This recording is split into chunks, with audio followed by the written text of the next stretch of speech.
Welcome back to a new semester of the Weekly What's Up. I'm Mary Desmond. And I'm Jordan Flaherty, and this is Weird National News.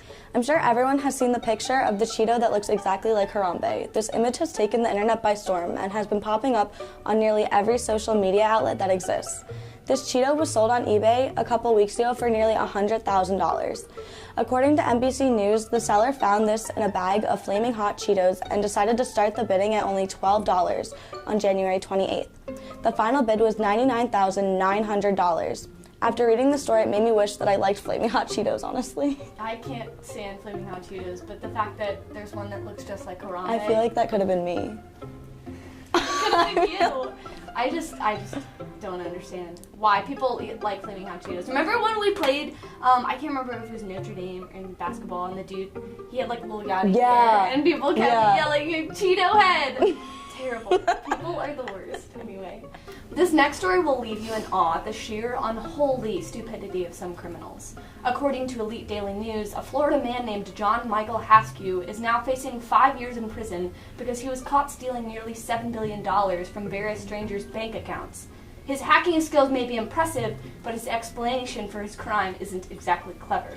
Apparently, once Haskew was arrested, he told authorities that he wasn't to blame for his actions because he was acting out of loyalty to Jesus Christ. It takes a great deal of stupidity, folks, to hack into people's bank accounts, but it takes an even greater deal of stupidity to blame it on Jesus Christ. What a feeble, desperate attempt to get out of trouble. I mean, that's how I feel when I go to D2 brunch, though. And I go back for that fourth plate of Eggs Benedict. I'm like, I feel like I need it. I feel like I need it. I need it. I always go back for the thick cake donuts, because they're like this big and they weigh like 5 pounds. They're so good. But then I always get halfway through and I'm like, I hate myself. Yeah, I feel like I should probably leave. Darn you, Jesus. The St. Louis University men's basketball team found themselves stranded after their game. The driver, 56-year-old Linda Edmister, had supposedly taken off and was found by authorities in Randolph, about 40 miles from the arena. According to ABC News, Edmister was charged by state troopers with driving a commercial vehicle while intoxicated. Police said her blood alcohol content was a .22, which is 5 times more than the legal amount for commercial drivers. Luckily, the police believe that she was not intoxicated during the drive to the arena. However, they aren't sure when she left the arena, but the game had ended at 9:30, and Edmister was pulled over shortly before 11. This is wild. You have one job. You literally just drive these teenage boys to whatever coliseum they're going to, and then drive their pubescent butts back to the high school. Don't get drunk. You're a bus driver. What are you doing?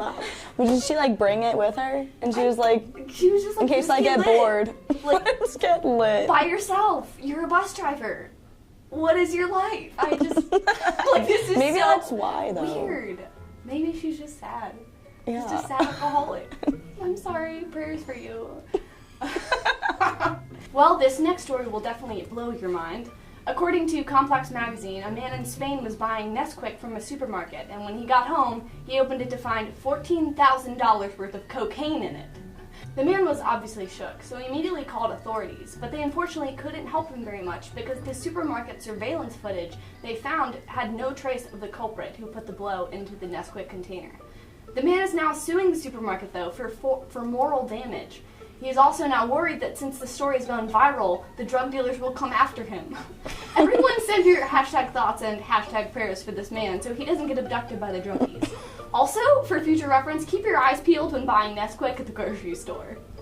I feel like Jesus definitely didn't tell him to buy it. Jesus definitely is not to blame for this cocaine Nesquik dilemma. How does this happen? Only in Spain. Only in Spain. I feel like this would happen in Virginia Beach, Newport News or something. Oh yeah, it probably has, but they didn't report it. Yeah, I don't even know. This is Weird National News. Who knows? Well, folks, that does sum up this week's episode of Weird National News. But when we come back, we will have Al Copeland and Rachel Schneider with Jeff Woke Weekly. So stay tuned.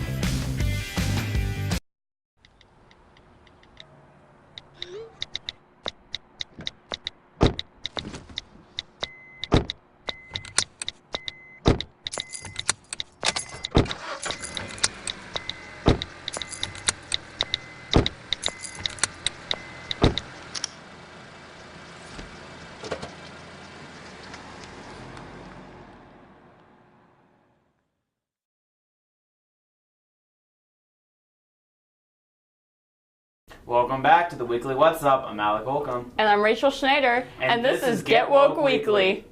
What is Get Woke Weekly, you may ask? Well, it is a new segment to the show and where we show off what the weird side of the internet has to offer when it comes to conspiracy theories. We'll start off this segment with our own planet, Earth. It's apparently hollow and aliens live there. Oh, and that's where heaven is. What? So apparently the Garden of Eve, or Adam and Eve or whatever, is inside the Earth, and so that's where we were originally created, and then we were banished to actual Earth. We just went upstairs, is basically what you're saying. Basically.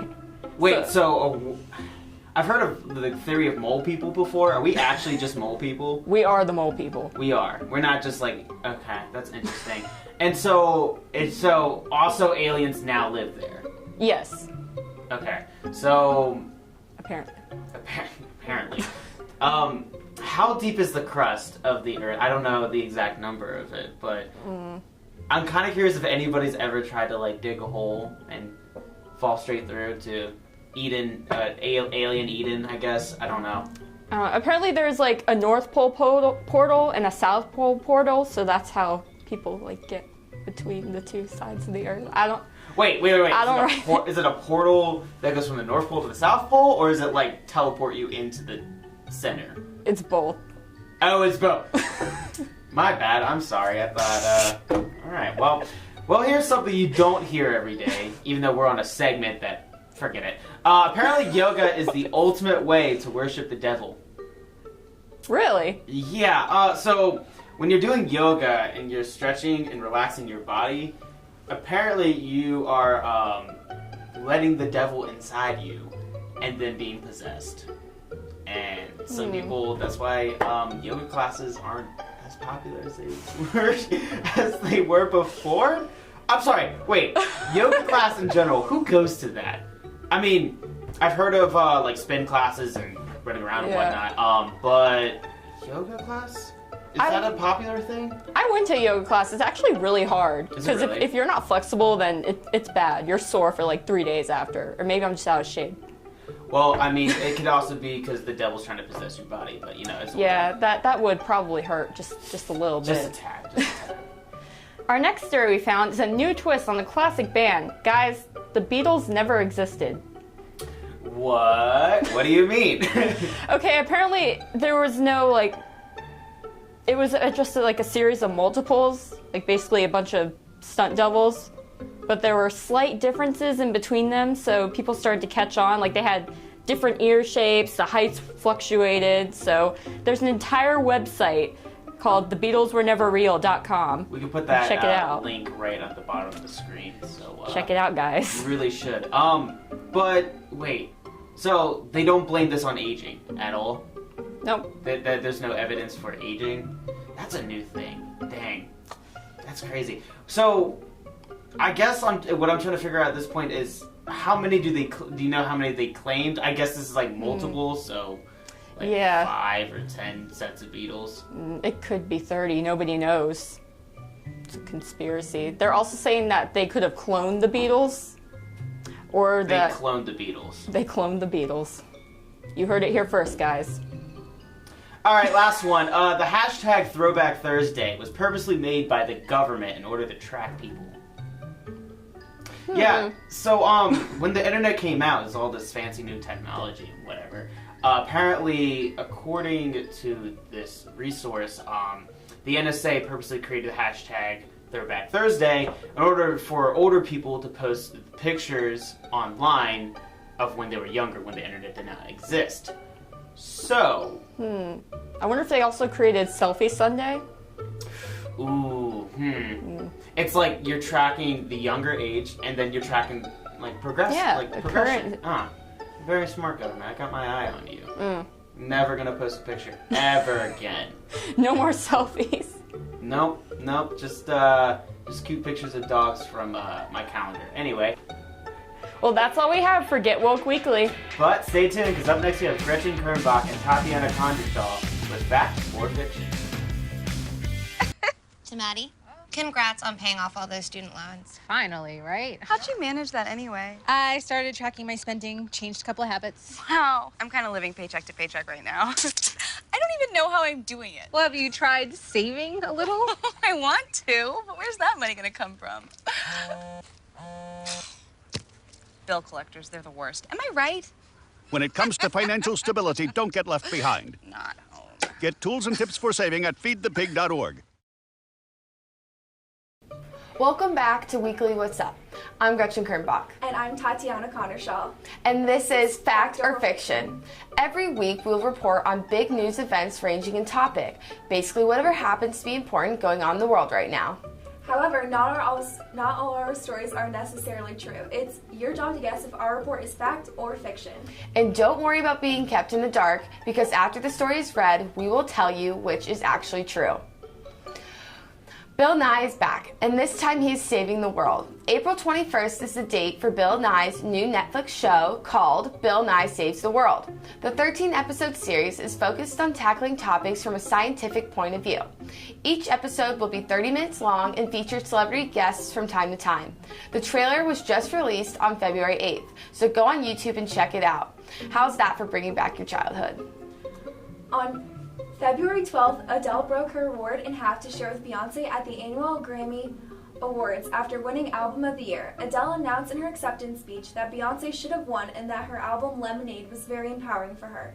She then proceeded to take on the Mean Girls movie moment and split the Grammy with Beyonce, lifting the pieces of it in the air. Unfortunately, the camera stopped rolling when this happened, but some photographers captured it and the pictures are now roaming the web.